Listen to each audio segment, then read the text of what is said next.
Thanks, Jane and Dom, for joining us. It'll be a great discussion at the end. Similar to TV, there are a plethora of facts and fundamentals that you can obtain through Think News Brand's website if you want to get that. I'll give some for context today, but that's not really the crux of this conversation. I think we've heard cockroach, we've heard toaster and microwave. If I had to refer to news, it would probably be morning coffee, so hopefully something a little bit more uplifting.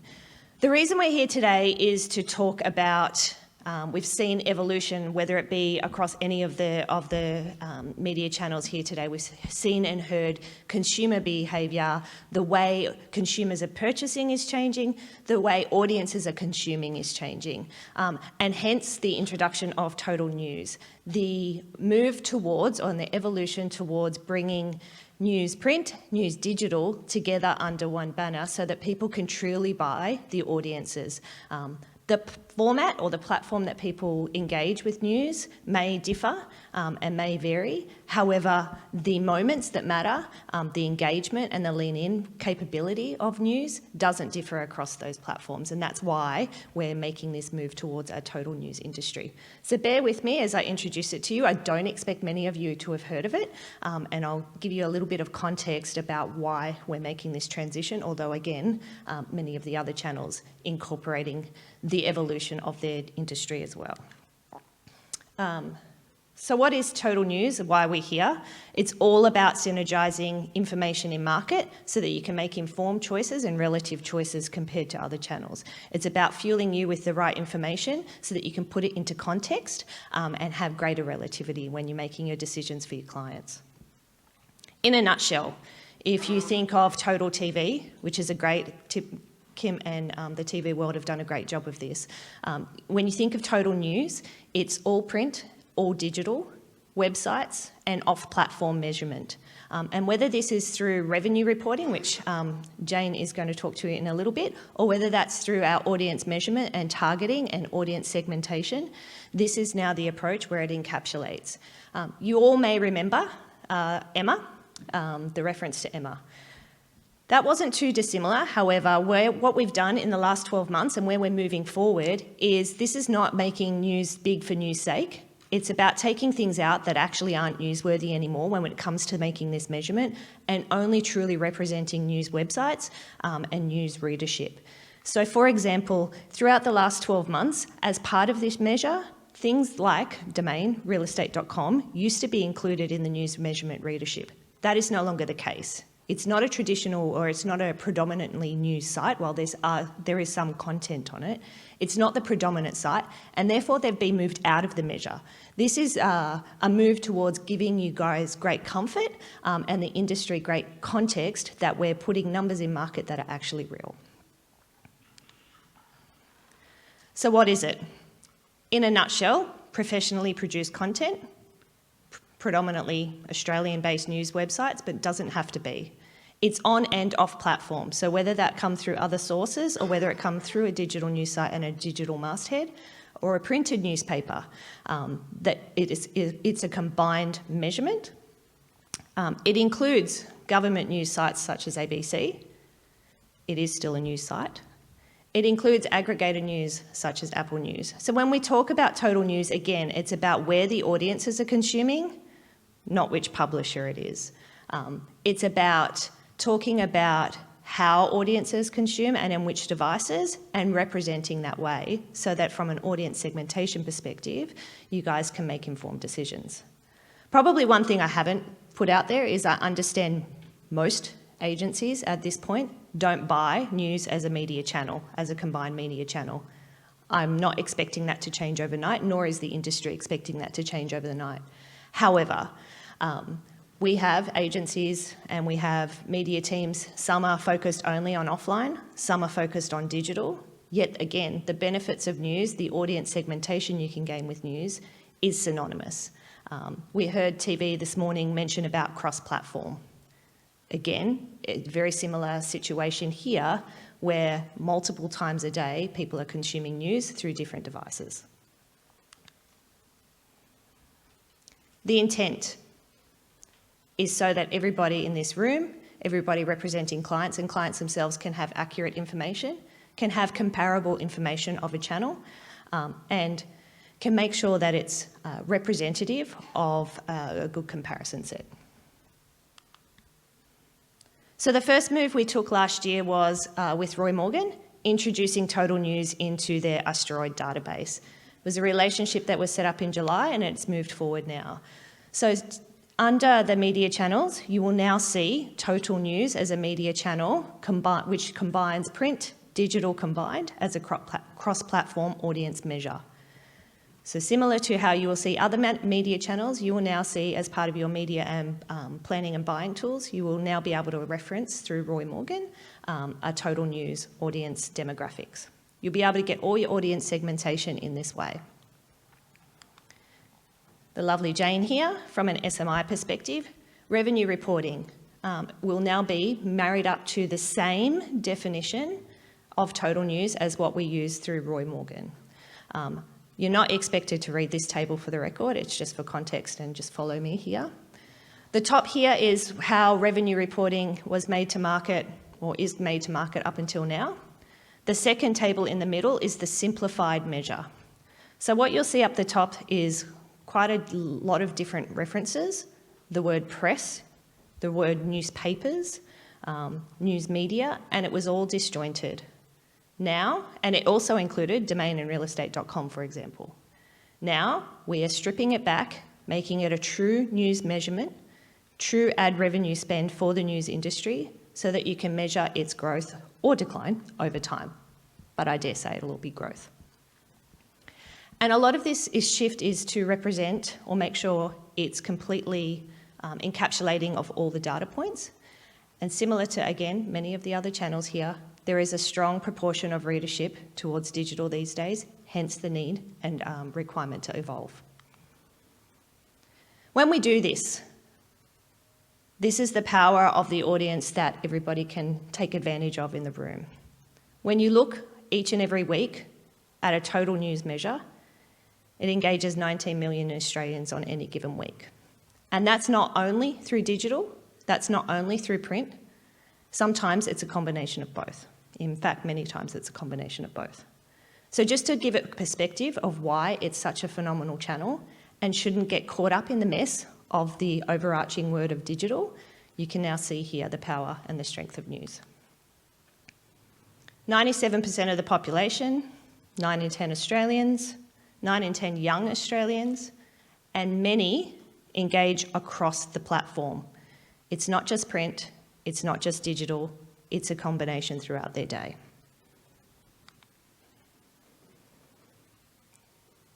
Again, don't expect people to remember all of these data points here. But if I had to draw, again, attention to one, it would be the 12.4 million. Many people read a number of different avenues, consume news in a number of different methods, and it's not just one source, and it's often not just through Facebook, which is what some of the perceptions in the market is. So there's a lot of activity, a lot of cross-platform activity, and a lot of leverage to reach an audience. It's growing across the country thanks to the pandemic, but not really. The next slide I'll show you, regardless of which state you're in, regardless of which phase of lockdown you're in, regardless of which demographic, whether you're rural, regional, or in the metro cities, news readership is growing, and it's not seasonal. It's not something that's dependent on a major crisis. We've had floods, we've had bushfires, we've had elections in the US, we've had COVID. News readership remains constant. It is a habitual behaviour of audiences and consumers, and hence why it's better to be represented in this way now so that people can buy audiences. They can segment accordingly, and that's what this move is. We'll start to get into genres, to categories, and to many other elements as we delve into Total News moving forward. Enough of me spruiking, talking, introducing the concept of Total News as a media channel. Like I said, it's a combined media channel moving forward. What I'd like to do is get more perspective of the so what. How is this good for agencies? How is this good for the industry? And a perspective that's not from me as an industry body, but why we're going on this journey and why there's unanimous, support and momentum towards this evolution. So if I can throw to you, Jane, and this is very much a bit of a banter conversation. I'm not going to do a please answer this question. Jane, the one thing I do want to throw to you first on, though, is why SMI has gone down this path with the news industry and why you believe it's a good move.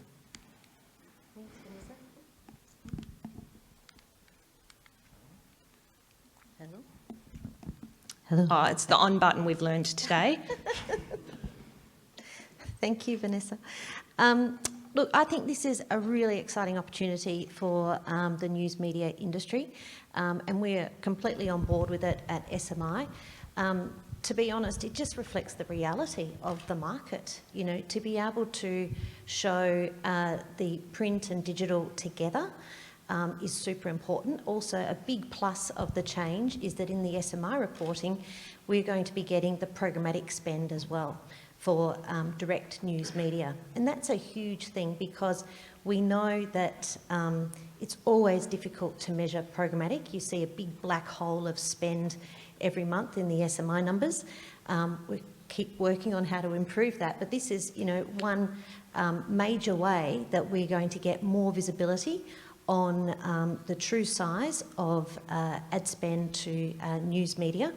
And, you know, in this world where there's so much fake news, you know, to be able to properly measure premium news, to be able to understand those audiences, to be able to support it effectively, I think is just incredibly important. Dom, new to the SMI Advisory Board, congratulations, welcome aboard. And a very, very key member of the IMAA, foundation member, I believe. Just want to put it out there and have your thoughts from an agency perspective here, because it's not how teams are established today, but do you see this as a good momentum swing and a good evolution that we need to head into, and how can this benefit agencies moving forward? Yeah, I think it's a good start. I don't think it can benefit agencies personally right this moment. Until you get to genres, because I've never ever had a brief to say we want to reach people who read news or consume news. If you get news, travel, news, sport, news, finance, then that's something. Yep. I guess having been brought up here, I sort of started thinking about the whole thing. I had a good example where I think news per se could actually do it better. On the digital front, I had somebody from here take me out for a coffee and complain about the lack of digital we were giving them. He'll be totally unnamed. Let's call him Desi, for instance. But and it got me thinking that, and that's why when we see the programmatic data, that'll be really interesting, because I actually think we are giving money to the news, but it's not by direct insertions. And it just, I don't quite understand why, and we mentioned it on the call, and Jane, you said New Zealand had tried it, but why can't all the news groups get together and do their own news programmatic? So therefore, rather than the publisher exchange is what we were talking about. Yeah. So in other words, I'd imagine at the moment, news they're giving their inventory to whoever the DSP, ad exchange, whatever the hell we call it, they're giving that to them for $100, but they're effectively only getting $60 because you've got all these other people in the chain taking their bite. I just think if you could actually get all the news together and do their own news programmatic, that could be something. Because I only look at this as how are you going to get money from us? That's it. And being called news media doesn't really make me think that you'll get more money from us, but certainly it's a really good start, and it makes a lot of sense that we should see news or newspapers as a medium still doing well, and they are doing well when you add in the digital. Yeah, like if you look at the SMI data, like we have the competitive media type dimension so that we can enable people to be able to pull together quickly ad spend to traditional press, but then also to the news websites. And even if you go back to 2015, 25% of all news media ad spend was digital, even back then. So, the news media industry has long led the transition of traditional media into this hybrid world. You know, now the total of digital as a proportion of total within news media ad spend is at 40%. You know, it's huge. It's almost half. So, you know, it's incorrect to just see it as this single silo. It's an evolved, highly sophisticated, combined media, which also happens to be responsible for providing all the information and basically ensuring democracy, if you ask me. So, Dom, I know we spoke the other day as we were introducing Total News to you and your, I guess you discussed it with your broader team, and you had an example of someone who, you've got different teams, one being print, one being digital, and how you had a momentum swing with a particular campaign where they actually purchased both. Yeah, that was, lead. I got to admit, probably slightly unusual, but it just was right at that time. Timely. So last week we bought, or somebody in my office bought the newsprint and the digital in the AFR on the same day, same time, and also threw in some advertorial as well. So it actually worked quite well. But that particular person who's just moved into the digital department, she's got an enormous amount of offline experience, and it's probably unusual somebody does that. Generally, all our offline news gets bought by offline, and the print gets bought by the offline people in the agency, whereas online's obviously bought by all the digital team. Yeah. And I think that's the conversation starter here, right? This is 12 months in the making, and it's a long journey ahead. But if we think about the united benefit of a channel and of as things pendulum swing into other ways or other formats of consumption, that's the very crux of why we're having this conversation, and the very crux of why we're leading into Total News as a combined media channel. Yeah, so that we can all evolve. And it's not to say that we go away tomorrow and every job's done, everything is sorted. It's very much a conversation, and maybe that's the education message that needs to continue. Yeah, definitely a good start. But as you alluded to, it needs to be genres, because we're never going to buy people who read news or consume news. But absolutely, we'll buy sport, or we'll buy travel, or we'll buy finance. So once it gets to the genres, that'll be great. And then, as I say, I reckon there's something in the digital play for all the newspapers. Because if you looked at, which I did get somebody at the office to look at, people who've consumed digital sites in the last 4 weeks, Google and Facebook end up being about 20 million people. If you add up 9 News and 7 West, it ends up being about 33 million, you know, obviously not people, but combined, that's big enough to be, you know, to be tempting and look impressive. My head of digital basically said he doesn't like going to one particular site because he's not sure whether or not the audience is there. It's big enough and robust enough, and that's why a lot of money gets dumped into Facebook and Google. And I think, and thank you for that, Dom. I think that's the crux of this. The audiences are there, whether it's genre or not genre in general headline news, whether it's a combined list of assets. The audience is there, and it's how we engage with our publishers to get that real targeting in place so that you can get the correct segments and genres. Then we're good to go. Long journey ahead. Looking forward to working with you all. Thank you, Jane. Thank you, Dom. And enjoy your lunch, everyone. Sorry, Gay. You're up next, but I'm sure you'll take it home with a bang. Thank you.